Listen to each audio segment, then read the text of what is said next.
तीन में सोडियम बैठा है, बिल्कुल देखो यहाँ पे ध्यान दो, आवर्त 1, आवर्त 2, आवर्त 3, यहाँ देखो आवर्त 3 में सोडियम है। पता है आज आपको इस वीडियो में ऑक्सीकरण संख्या, तुल्यांकी भार और आवर्त और वर्ग निकालने का विधि मैं आपको इतने आसान भाषा में सिखा दूंगा ना कि आप कभी सोच ही नहीं सकते कि अरे इतना आसान भाषा ये कैसे संभव है। चलो मैं शुरू करता हूं और मैं बताता हूं कि सबसे पहले आवर्त निकालते कैसे हैं। थोड़ा सा करना क्या, आपको ध्यान देना है बोर्ड पर। आप करते क्या हो, जब मैं बताता हूं ना तो आप ध्यान कहीं और देते हो, तो ये मेरे हिसाब से थोड़ा सा गलत बात है। आप ध्यान यहाँ दो, उसके बाद फिर देखते हैं हम सीखते कैसे नहीं है। ठीक है, शुरू करते हैं। जैसे देखो आवर्त निकालने का विधि, पहले आप समझो कि आवर्त निकालते कैसे हैं। हर एक मतलब किसी भी काम को करने से पहले उसका नियम होता है, तो इसका भी एक नियम है। आवर्त को निकालने का एक नियम है। नियम क्या है कि देखो इसमें जो है ना 4 रूम है, समझो 4 रूम। जैसे एस एक नाम का रूम है, पी नाम का रूम है, डी नाम का रूम है और एफ नाम का रूम है। इस रूम में अधिकतम से अधिकतम ज्यादा से ज्यादा बहुत ज्यादा 2 आदमी रह सकता है और कम से कम 1 आदमी रह सकता है, 0 तो नहीं रह सकता। और पी में अधिकतम से अधिकतम 6 और कम से कम 1, और डी में अधिकतम से अधिकतम 10 आदमी और कम से कम 1, और एफ में एकदम 14 आदमी रह सकता है और कम से कम 1। समझ गए? हाँ, ये सब ध्यान देना।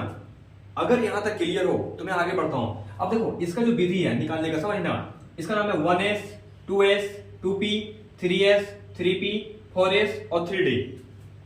रिलैक्स, मैं समझाता हूं कि आवर्त और वर्ग में अंतर क्या है। आपको पता होगा, जब आपने पेरियोडिक टेबल देखा होगा, इस पेरियोडिक टेबल से कुछ चीजें बताता हूं तभी तो आप समझोगे बढ़िया से। देखो आवर्त और वर्ग के बारे में समझते हैं। ये देखो आवर्त की संख्या 7 है और वर्ग की संख्या 18 है।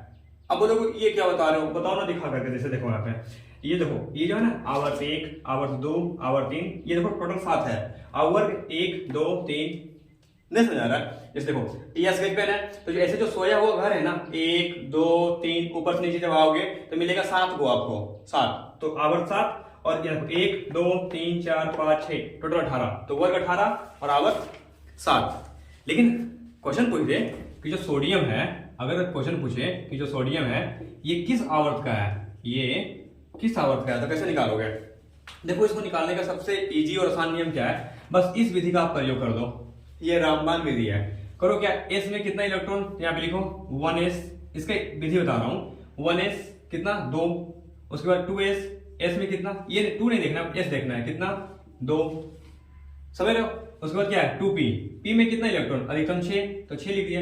हमको चाहिए कितना 11, तो 6, 2, 8, 2, 10, बचा 1। अब 3s है तो 3s लिख देंगे। 1 है, s में 2, लेकिन चाहिए कितना 1, तो यहाँ देखो 1। अब करेंगे क्या, हम पहले गिनेंगे कि कक्षा के को है। देखो कक्षा 1, कक्षा 2 और कक्षा 3। अब बोलोगे नहीं 1, 2, 3, 4, उस तरह नहीं ना होता, इसका नियम है। जैसे देखो 1 है और ये 2, 2 देख रहे हो, ये 2, 2 एक ही कक्षा में आ जाएगा। तो कक्षा 1, कक्षा 2, कक्षा 3, समझ रहे हो? कक्षा 1, कक्षा 2, कक्षा 3, तो कक्षा की संख्या क्या हो गया, कक्षा की संख्या कितना हो गया 3। तो कक्षा की संख्या 3, और जो कक्षा की संख्या होगा वही आवर्त की संख्या होगा, यानी बराबर आवर्त और उसके बाद की, उसके बाद संख्या। तो कक्षा की संख्या 3, आवर्त संख्या 3। तो क्या मैं आपको इसमें दिखा सकता हूं, आवर्त 3 में सोडियम बैठा है, बिल्कुल देखो यहां पे ध्यान दो, आवर्त 1, आवर्त 2, आवर्त 3, यहां देखो आवर्त 3 में सोडियम है, हो गया। तो चलो अब हम सीखते हैं कि वर्ग की संख्या कैसे निकालते हैं। जैसे देखो वर्ग की संख्या, मान लो कि सोडियम का ही पूछ दिया कि सोडियम किस वर्ग का है, तो सोडियम का परमाणु संख्या कितना होता है 11। अब इसमें वर्ग पूछा, क्या पूछा, इसका वर्ग निकालो। तो देखो हम जानते हैं, अगर आपने इससे पहले वाला वीडियो देखा होगा तो मैं उसे बताया हूं कि 2, 8, 8, 2 ये है संयोजी इलेक्ट्रॉन निकालने का नियम है। तो देखो वर्ग का संख्या यानी कि ध्यान देना, वर्ग की संख्या बराबर जो होता है वो होता है संयोजी इलेक्ट्रॉन की संख्या, संयोजी और इलेक्ट्रॉन की संख्या। तो वर्ग की संख्या बराबर संयोजी इलेक्ट्रॉन की संख्या। अब हम जानते हैं कि संयोजी इलेक्ट्रॉन कैसे निकाला जाता है। बाह्यतम कक्षा में जो इलेक्ट्रॉन होता है वही संयोजी इलेक्ट्रॉन होता है। अब जब संयोजी इलेक्ट्रॉन निकल गया तो बताओ वर्ग का संख्या नहीं निकलेगा, तो क्यों ना चलो चेक ही कर लेता हूँ। जैसे देखो पहला कक्षा में कितना इलेक्ट्रॉन 2, दूसरा में 8 और तीसरा में 8। ध्यान देना, पहला में 2, दूसरा में 8 और तीसरा में कितना 8, लेकिन हमको चाहिए कितना 11। तो 8 तो 10 और 1 11।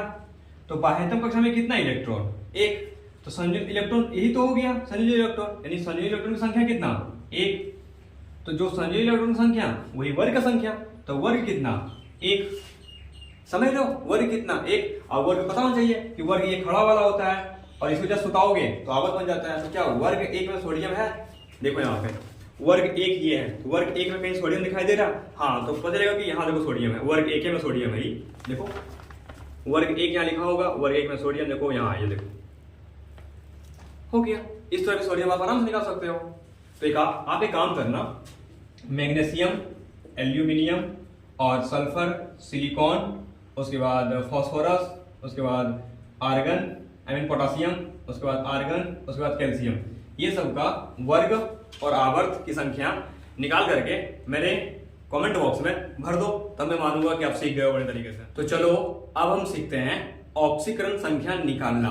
देखो ये है तो बहुत इजी, लेकिन सब ऐसे हल्ले करते हैं टफ है, कुछ नहीं टफ है, खाली ध्यान देना आप। जैसे देखो ऑक्सीकरण संख्या निकालने के लिए आपको कुछ तत्वों का नाम याद होना चाहिए और इसका ऑक्सीकरण संख्या याद होना चाहिए। जैसे देखो हाइड्रोजन, लिथियम, सोडियम, पोटासियम और रुबिडियम का 1 है, उसके तरह बेरिलियम, मैग्नीशियम और कैल्शियम और SR का नाम आप कमेंट में बताना, उसका +2 होता है।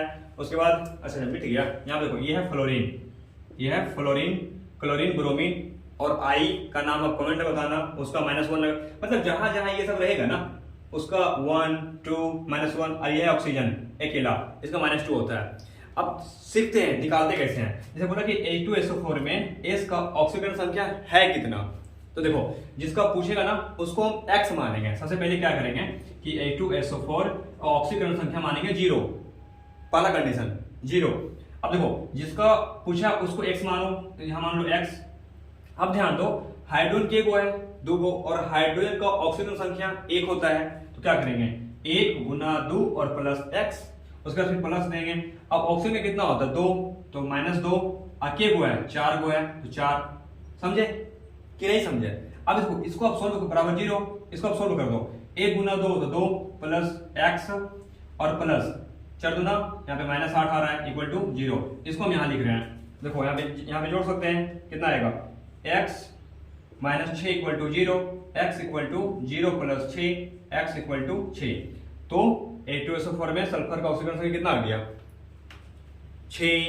एक क्वेश्चन आप बनाना, एक मैं आपको क्वेश्चन देता हूं कि KMnO4 में Mn का ऑक्सीकरण संख्या आपको निकालना है और आपको कमेंट में बताना है, तभी मैं मानूंगा कि आपने सीख लिया है। आप कमेंट करो ताकि आपको पता चलता है, आपको हिम्मत आएगा अंदर से। कमेंट करना बहुत जरूरी है कि तुल्यांकी भार कैसे निकालते हैं। देखो ये बहुत ईजी है, आपको करना क्या है, सबसे देखना है कि तुल्यांकी भार पूछा किसका है H2SO4। सबसे पहले आपको उसका द्रव्यमान निकालना है और आपको मैंने पहले ही द्रव्यमान बता चुका हूं, जाके वो पुराना वीडियो देखना।